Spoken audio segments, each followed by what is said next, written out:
Hello, today I wanted to go over with you my top 6 must-haves for my emergency kit, especially with a large family.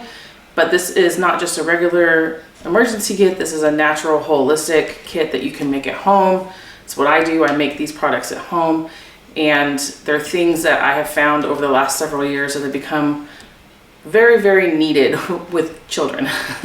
My name is Sarah, I am a registered nurse, and I have 5 children. We live on an urban homestead. These things come in handy quite often. So let me go ahead and show you what they are. At the end of this, I will also share with you 3 different bonus tools that I keep, especially as a nurse. You may not necessarily need these or have these, but these are things that I definitely keep around for emergencies.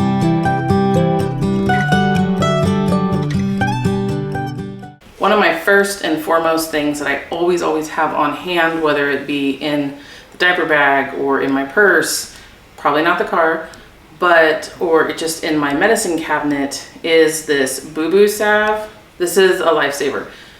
Many people in the conventional setting with medicine use things like Neosporin, which is a petroleum-based product. You really don't want to use petroleum on your body. I don't think I need to elaborate on that too much more, but the thing with natural medicine is it really does work quite well. You would really be surprised. The ingredients in this boo-boo salve are meant for assisting you in things even like diaper rash, cuts, scrapes, bug bites, strains, broken bones even. They don't come with that side effect warning label or the potential issue of creating bacterial resistant superbugs like MRSA, VRE. So I make this boo-boo salve, and my kids name this if you can't tell by the name of it. But what's in it is an infused herbal oil of comfrey, plantain, St. John's wort, calendula, and then I use beeswax and lavender essential oils. I'm probably going to butcher the name of the property that is in comfrey, but I will put it on the screen. Comfrey contains allantoin, there you go, which helps with tissue repair and even bone repair. So if there is a suspected bone break, do not use anything with comfrey, poultice, or otherwise if you suspect a break until it has been properly set. Because you may, if the tissue and the bone was already mending, you may have to re-break it. It really is a great herb. I have so much growing in the backyard right now. It is a bully. It will take over. Keep that in mind if you plan on growing it yourself. But it is very hardy. It will never die off. Even in a drought, it will come back. The next herbal oil is plantain. It is an antiseptic. It is another weed that grows very readily in a yard, not mine. Unfortunately, my husband took it out, didn't know what it was. But it's an antiseptic, drying, astringent, pulls toxins, and soothes itching.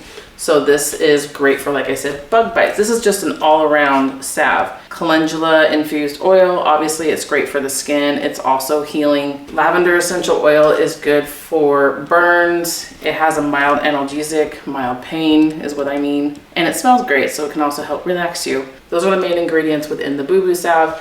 If you want that recipe, it is available in my free herbal ebook, which is linked in the description below. You can also, if you don't want to make it yourself, you can buy it on my online shop. I do plan on making video on how to make it later on down the road, so make sure to subscribe so you get notified of that video. So the next couple of items I'm lumping together as your pain necessities. They're in 2 different forms. One is a tincture and one is another salve. The pain tincture is alcohol based, and it is not always something that children like to take.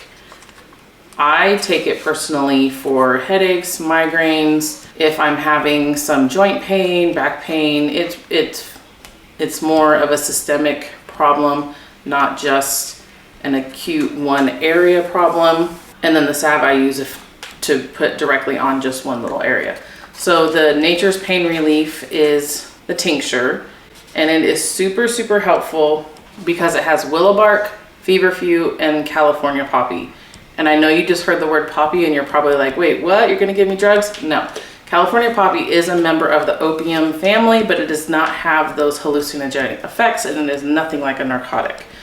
But it does have mild to moderate analgesic properties, which is wonderful. Same with the feverfew and the willow bark. Willow bark is actually what aspirin was originally derived from because of the salicin properties. Feverfew is especially helpful for migraines and fevers. This can be a dual tincture. If you have a fever, you can use it for that as well. But it's also an analgesic for headaches, fevers, general aches and pains. And then California poppy, like I said, that's a wonderful thing. I have had people give me great feedback on this that post-surgery or even experiencing cancer issues, unfortunately, and this has been very helpful for them. So you may not necessarily need to go for that Motrin or the narcotic that your doctor has prescribed. If you're like someone like me who is very susceptible to those and also don't want the potential for the addiction. Pain salve is pretty basic. It is an arnica infused oil with the beeswax and a lavender essential oil. It is wonderful for bruising, strains, just general aches and pains. The arnica is wonderful. You just can't use it on broken skin, and you can't use it internally unless it is the homeopathy, the little tablets.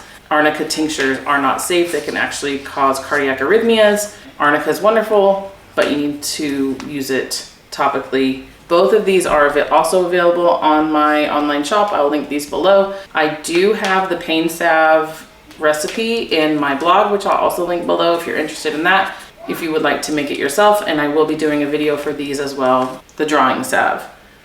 This one is a little different than the boo-boo salve because it is more drawing. It has activated charcoal in it. It also has manuka honey in it. So I would say this is a little bit stronger. This is something that you're probably going to want to put a bandage over because of the activated charcoal. It also has bentonite clay, all these different properties that are going to help you draw out any toxins. So the bug bites, even if you've got a rash, so let's say you walk in some poison ivy, this is something that I would probably put on there. It'll be able to help draw stuff out and not be as itchy. For the drawing salve, I do have a recipe for it already available on my blog. One of my most popular things at the shop is the elderberry syrup and the chest congestion quick kits that I have. These are something that I pre-measure and I add a little bag to so that people can just grab it out of their cabinet and make it as needed instead of having a perishable syrup in their fridge, potentially going bad if, you know, they're actually healthy and don't need to take it. So this is the next best thing. It is super simple. It's a great way to dip your toes into making your own herbal syrups at home because everything, like I said, comes prepackaged. You just need to add your own sweeteners like honey, maple syrup, or even apple cider vinegar, depending upon the age and necessity. In the elderberry syrup, I'm using elderberries, I'm using rose hips for added vitamin C, I'm using ginger, cayenne pepper, echinacea, and cinnamon. All great things that are good for your immunity, support digestion. They are good for antiviral, especially the elderberry. That's actually going to help prevent the virus from replicating within your cells. So that's a way to take it to prevent sickness. The chest congestion syrup kit. This is a syrup that I personally have on hand and we've been using even for allergies right now. It's safe during pregnancy and it's safe postpartum and it's safe for pretty much everybody a year and older unless you're going to omit the honey. Same thing with the elderberry syrup. This is something that has licorice root, and this is another one I'm going to butcher.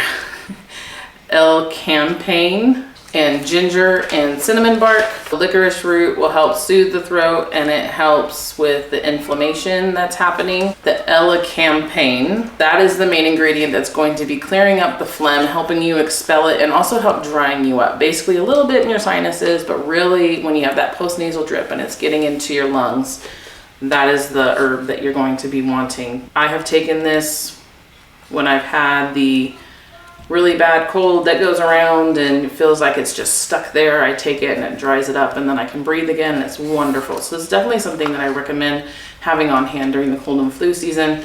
That way you can just take it out, use it, and you're good to go. I find that it's helped prevent pneumonia in a lot of cases, not just for myself. And then this last part is another two-parter. It's my antihistamine section. You've heard me talk about nettle before in previous videos. I absolutely just love it in two different forms. For my emergency kit is the nettle tincture and the nettle lotion. These, I don't know if we could live without. The nettle tincture, you wake up and you're like, oh my gosh, my allergies are so bad. You just put a little bit in your mouth, under your tongue, put it in a drink, take it, and usually within 30 minutes to an hour, you're already starting to feel better. It's also anti-inflammatory because of that. The nettle lotion would be for the same thing, especially if you are someone that deals with eczema, psoriasis, rashes. This is a good one if you wanted to have on hand if you're near poison oak instead of the drawing sap. The nettle lotion will help cut down on the itchiness, especially if someone touches stinging nettle. You put the nettle lotion on it and there you go. It's what my kids, they know where to run if they touch the stinging nettle outside. So those are my top two antihistamines. Last three, at least one of them, I'm assuming every household already has, but it is a good thermometer, ear thermometer or a tympanic, oral. Doesn't necessarily need rectal unless you have a tiny baby. Obviously rectal, oral, and then your ear is going to be the best at a accurate temperature. The tympanic is not going to be, nor the infrared ones that scan you. Those are not going to be as accurate. And if you are concerned about accuracy, go with the three that I mentioned. But this is definitely something that every household needs if you don't have it already. The next thing is a pulse ox. This is going to measure your heart rate and it is going to measure the oxygen in your blood. It is not going to be nearly as accurate as, say, if you go to the hospital and you're hooked up to a machine. And if you have little kids, you're gonna have to play around and make sure their finger is in the right position because these are made for adults. And the last thing that most houses probably will not have, but I do recommend you getting one in some form, even a disposable one is fine, but a stethoscope. Highly, highly recommend. I know that learning how to listen to lungs can sound a little bit intimidating, but it really isn't that hard when you're listening to just the four lobes. You have your two upper and your two lower.